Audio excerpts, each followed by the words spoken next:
कि बंदे ना जेड़े जेड़े टाइम से जेड़ी जेड़ी सिचुएशन बीतती है उत्ते चंद गल्लां दी 100 साल की उम्र तक तवज्जो। मैं थोड़ा अपना नाम सर राणा अफजल यासर, उम्र हुई 5, मुंडा लुट्टन लग पिया जंज, उम्र हुई 10, मुंडा नूं खाण दा पै गया झस, उम्र हुई 15, मुंडा वड़ वड़ बहंदा उहदा चंदरा, उम्र हुई 20,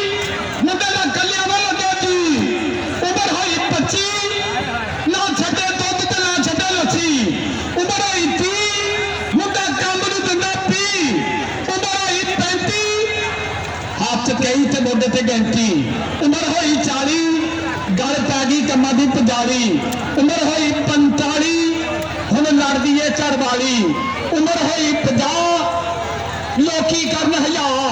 उम्र हुई 55, मुंडा सिरों हो गया गंजा, उम्र हुई 60, जिवें कॉलेज वड्डियां लट, उम्र हुई 65, ना होवे सिट ते ना होवे स्टैट, उम्र हुई 70, हुण बाबा गिणदा 71 72, उम्र हुई 75, जिंदगी हो गई बेबतर, उम्र हुई 80, मंगे दुध ते लभदी आ लस्सी, उम्र हुई 85, याद आवे मुंडे नूं मरी हुई मासी, उम्र हुई 90, नूं ओह गल कोई भी ना फब्बे, उम्र हुई 95, याद आउण मसीतां भुल गए सन में, उम्र हुई 100,